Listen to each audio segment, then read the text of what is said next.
Everyone knows Reba McEntire, the fiery red hair, the powerhouse voice, the kind of stage presence that can electrify an entire stadium. But what if behind that fire stood another flame? Quieter, but just as steady. For years, a woman stood half a step behind Reba, her voice blending perfectly in harmony, lifting every note higher. Yet her name almost never made the headlines. That woman was Linda Davis. To the casual listener, she was just the other voice. But to those who truly listened, those who felt the way her tone softened the edges of Reba's intensity, Linda was unforgettable. She was the harmony that made the powerhouse whole. And yet, for decades, she existed just outside the light she helped create. Her story isn't one of scandal or spotlight rivalry. It's about something far more relatable: the cost of being exceptional in a world that only rewards visibility. While Reba's name echoed through arenas, Linda's voice carried emotions that lingered long after the lights dimmed. She wasn't chasing fame.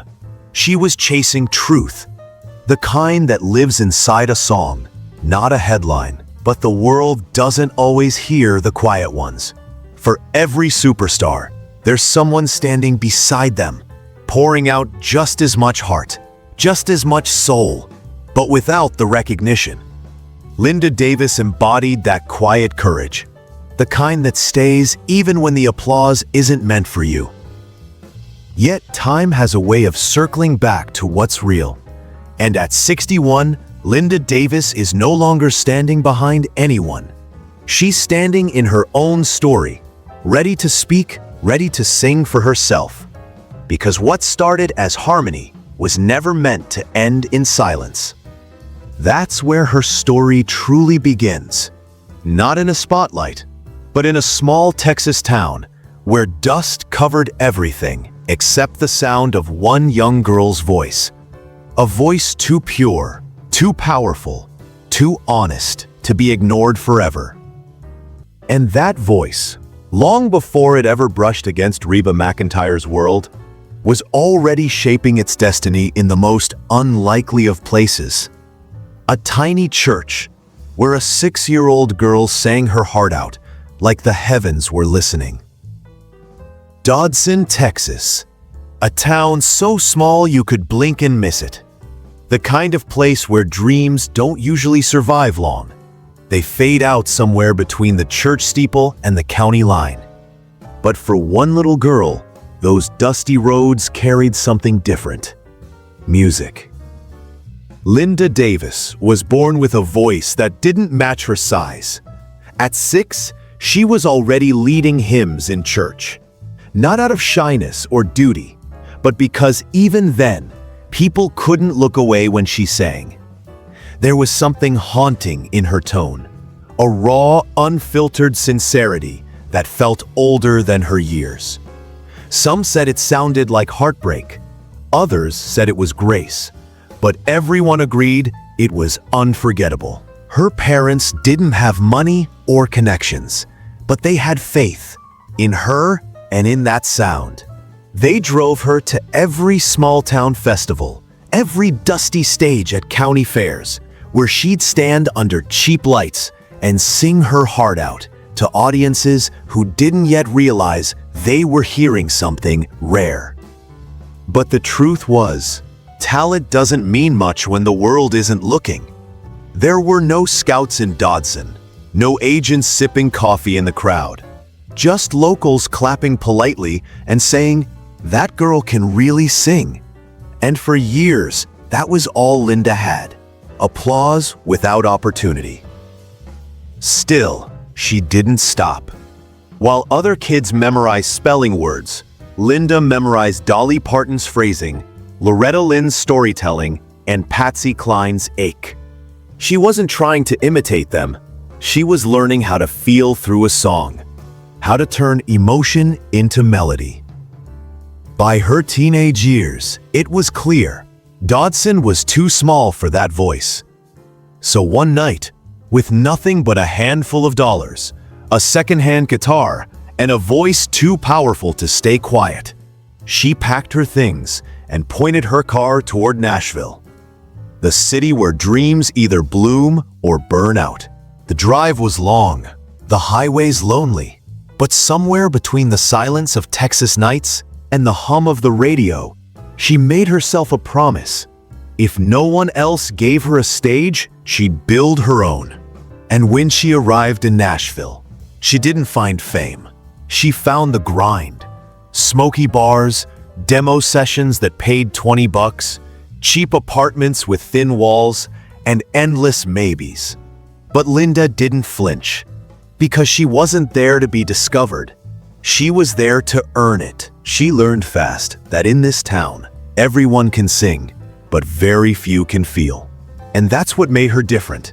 She didn't perform songs, she lived them. That difference would soon draw the attention of a woman who'd lost everything and was about to find healing in Linda's voice. And because just as Linda was finding her footing in Nashville, fate was about to introduce her to someone whose life and loss would change hers forever, Reba McEntire. By the time Linda Davis reached Nashville, her car smelled like gasoline, coffee, and courage. The city was everything Dodson wasn't: bright, loud, restless. A place where every waitress, bartender, and mechanic seemed to have a demo tape tucked somewhere behind the counter. Everyone here wanted the same thing: to be heard. But Nashville didn't listen easily. Linda learned quickly that talent was only the ticket in, not the seat at the table. She spent her days recording demo vocals for songwriters who couldn't afford studio singers, and her nights chasing gigs in tiny bars where her audience was more likely to be drunk than inspired. Still, she showed up. Every night, on time, hair perfect, voice sharp. She treated every song, every harmony, like it was her last chance to prove she belonged. There were moments she questioned herself. How many times could you pour your soul into a song just to be handed $20 and "we'll call you again sometime"? But every time she thought about quitting, she'd remember the promise she made on that long drive from Texas: to never let silence win. She made friends with musicians scraping by just like her, people who understood the hunger, the grind, and the constant rejection. They'd swap stories in late-night diners, trade gigs, and offer each other the kind of encouragement only struggling dreamers can. Linda wasn't the loudest in the room, but when she sang, everyone listened. There was something steady in her, a calm confidence that made even the noisiest bar feel like church. And that's what caught the right ears. One evening, after yet another long demo session, a producer who'd been working with Reba McEntire happened to walk in. He didn't say much, just listened for a few minutes, then asked her name. Days later, Linda got the call that would alter the course of her life. Reba's camp needed a harmony singer. She didn't know exactly what that meant. She only knew it was a door, one that might not open again. The audition wasn't a red carpet moment. It was a quiet rehearsal room, plain walls, a piano, and a microphone that had seen better days.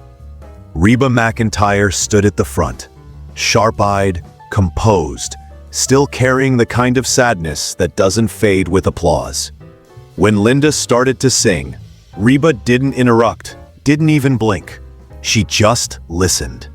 And when Linda finished, Reba said 5 simple words that still echo in her memory. "That's the voice I need." Linda didn't realize then that this wasn't just another job. She was stepping into something sacred, a partnership that would test her humility, her strength, and the limits of how long someone can stand in the shadows without losing their light. When Linda joined Reba's band, she walked into a world still healing from heartbreak. Only months earlier, a devastating plane crash had taken the lives of most of Reba's touring group. Friends, bandmates, family in every way that mattered. The loss left a silence so deep, even the applause felt hollow. Reba was trying to move forward, but the music carried ghosts. And that's when Linda arrived. Not as a savior, not as a replacement, but as a soft voice that could help the stage feel safe again. The first time they harmonized, it wasn't polished or perfect, but it was honest. Two voices blending, not because they were meant to sound pretty, but because they understood pain in the same language. Linda never tried to stand out. She didn't need to. Her voice naturally knew when to rise and when to pull back, when to support and when to breathe. Reba didn't have to teach her. Linda just knew. And in that knowing, something beautiful began to take shape. Night after night, on stage after stage, Linda became the quiet pillar behind Reba's rebirth. While the spotlight chased Reba's every move, Linda's harmonies filled the empty spaces left behind by loss. Together, they built something no one could plan. Not friendship, exactly, but trust, unspoken, steady, and strong. Reba's fans noticed something different too. The sound had evolved, warmer, fuller, more human. Linda wasn't a background singer. She was the emotional glue holding the show together. But fame doesn't often reward empathy. The more she blended in, the more invisible she became. Still, she stayed grateful. How many people from a small Texas town ever got this close to greatness? But deep down, something else was growing.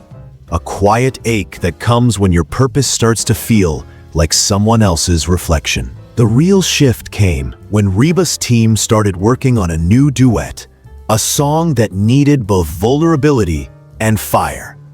It would be called Does He Love You? The label wanted a big-name duet partner, someone radio-friendly and famous. But Reba pushed back. She wanted Linda. She didn't care about star power. She cared about soul. That decision changed everything. The song exploded. It became a chart-topping anthem, a fiery ballad of jealousy and heartbreak that captured the tension of two women sharing one truth.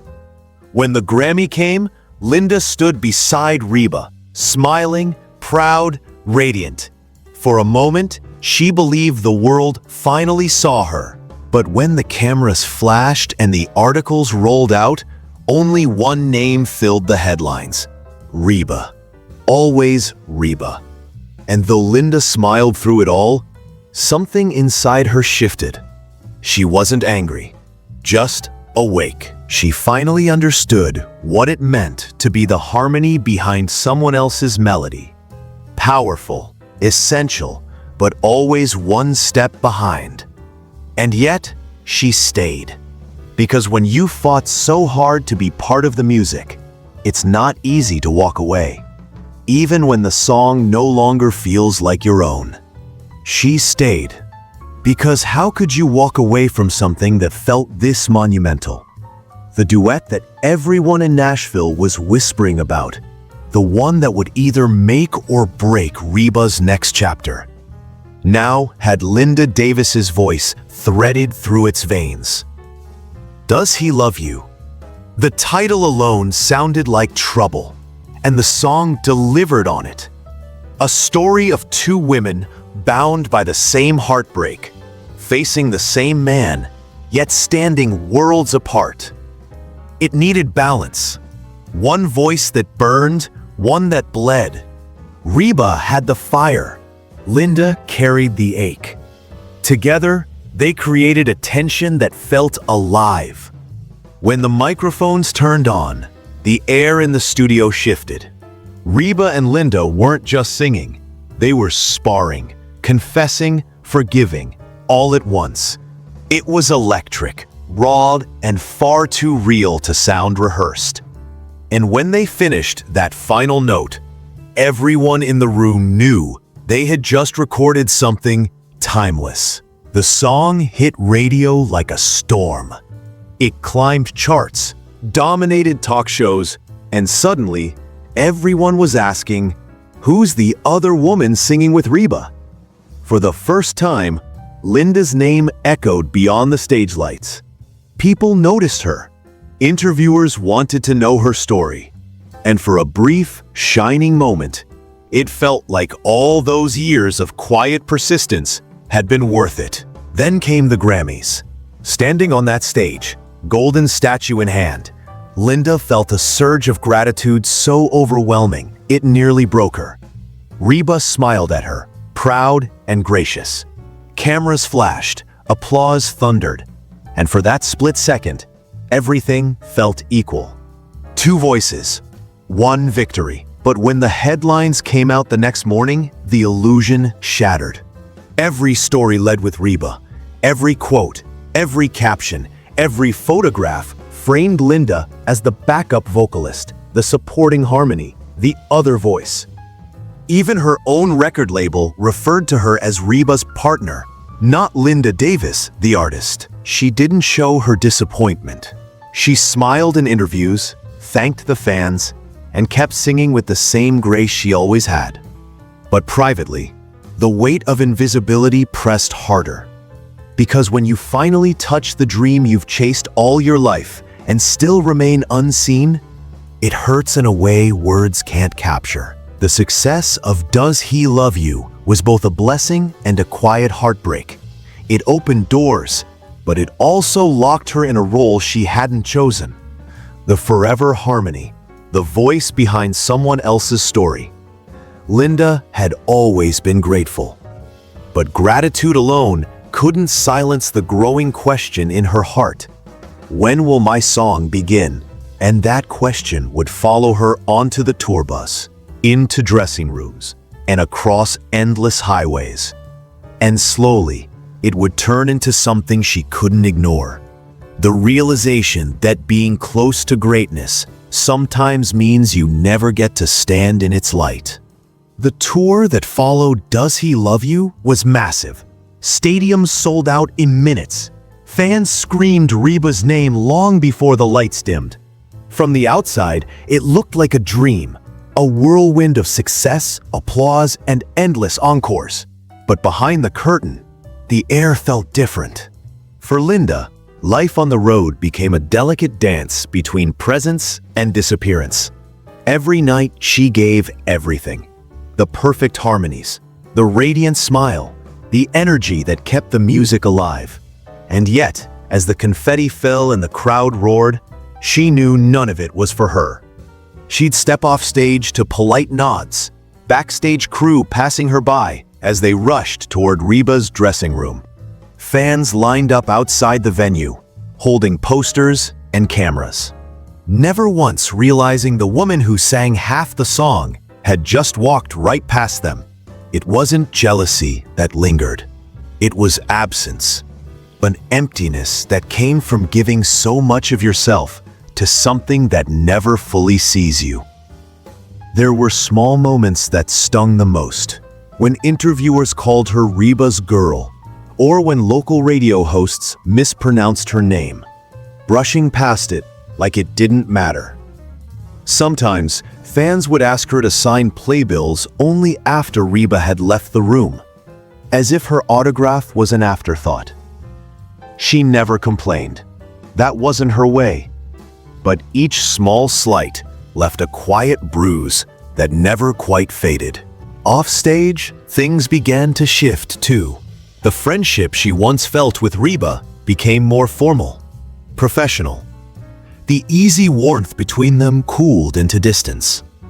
Reba's world grew busier, more guarded, and Linda, though still part of it, often found herself on the edges, smiling, clapping, watching. And yet, she stayed the professional. Every night, every note, perfect. No drama, no ego. She carried herself with grace, even when her own ambitions were quietly dissolving. But something inside her was changing. It started as a whisper, a thought she tried to ignore. Maybe she was meant for more than harmony. Maybe she had something of her own to say. When she began writing and performing her own songs, She hoped the team might support her, but instead, she heard the same tired phrases. Maybe next time. It doesn't fit the flow. Let's keep things consistent. Each one was another reminder that she wasn't seen as an artist, just an accessory to someone else's success. One night, before a concert, she looked at the set list taped to the dressing room wall. Every song listed in bold letters except one, her name, printed in lowercase next to the word harmony.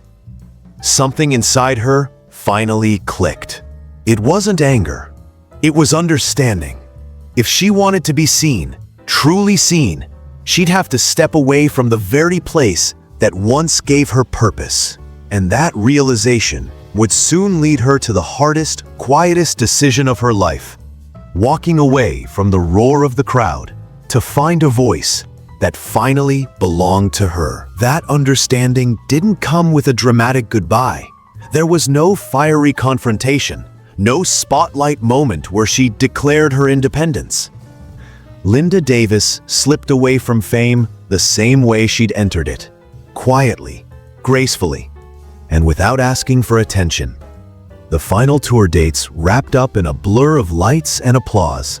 Fans cried, Reba smiled, the crew packed up the stage, and for most people, it was just another end to another leg of a long, successful tour. But for Linda, it was something different. It was closure. She didn't announce it publicly. She didn't issue statements or chase interviews. She just stopped showing up for the next gig. While Reba's world rolled on, bigger stages, bigger shows, Linda's path curved away into silence. It wasn't easy. The first weeks off the road felt almost unbearable. The quiet was deafening. For years, her life had been dictated by rehearsals, flights, dressing rooms, and encores. Without that rhythm, she felt like she'd stepped off a moving train. Everything stood still, and she didn't quite know who she was without the music. But slowly, the stillness began to feel different, peaceful, healing even. She spent more time with her husband, country singer Lang Scott, and their 2 young daughters. They'd sit on the porch, guitars in hand, just singing for the joy of it. No cameras, no critics, no expectations. For the first time in years, music felt pure again. And in those quiet nights, something shifted. She realized that fame had never really been her goal. It had been validation, the need to prove to herself and everyone else that she was worthy of being heard. But sitting there, surrounded by the people who loved her most, she finally understood that she didn't need an audience to define her worth. Still, it wasn't an easy adjustment. The music industry had a way of moving on without you. Calls slowed, invitations stopped, reporters lost interest. The machine she'd once helped power now ran without her, and there were moments when that stung deeply. But Linda wasn't done. She wasn't fading away, she was regrouping. The voice that once harmonized behind another woman's story was beginning to find its own melody. And soon, the world would see that she hadn't disappeared at all. She was simply preparing to reintroduce herself, this time on her own terms. When Linda returned to the studio years later, something was different. The woman who once sang for approval, now sang for truth. There was no pressure to chart, no desperate grasp at relevance, only a quiet confidence born from experience. Her solo albums carried the soul of someone who had lived, loved, lost, and learned. Every lyric felt like a confession, every note like a heartbeat. It wasn't about competing anymore. It was about connecting. And slowly, people began to notice. Fans who remembered her from the Reba years rediscovered her music and found something even richer. A maturity that couldn't be faked, a voice that carried both pain and peace. Critics who once overlooked her now praised her authenticity. She'd never been the loudest person in the room, but that gentleness had become her strength. At the same time, life gave her something even more meaningful than fame. Watching her daughter, Hillary Scott, find success with the country group Lady A. When Need You Now swept the Grammys, Linda stood in the audience with tears in her eyes, not out of envy, but pride. The torch she once carried had been passed, not out of surrender, but legacy. Her story had come full circle. The woman who once stood in the background now watched her own child shine under the same lights that once blinded her. And instead of bitterness, she felt peace, because she knew something fame could never teach: that fulfillment doesn't come from recognition, but from resonance. Behind every harmony she ever sang was a truth she finally embraced. She didn't need to outshine anyone. Her worth was already written in every song she ever gave her heart to. And though the world may always remember Linda Davis as Reba's duet partner, those who truly listen know the truth. She was never just the harmony. She was the reason the song worked. In an industry built on spotlights, Linda Davis's legacy shines in a different way. Softer, steadier, but just as enduring. She may not have dominated headlines or ruled the charts, but her voice became something rarer, timeless. The same humility that once kept her out of the spotlight is what now makes her story unforgettable. Because while others chased fame, Linda chased meaning. While others sought applause, she sought truth. And in the end, that truth carried her further than any single hit ever could. She proved that success isn't always loud. Sometimes it's quiet, found in the laughter of family, the calm of a porch song, or the satisfaction of knowing you stayed true to yourself when the world told you to change. Today, Linda Davis stands as one of country music's most respected figures, not just for her voice, but for her grace, her resilience, and her ability to remind everyone that harmony isn't about blending in. It's about belonging. And maybe that's the real story.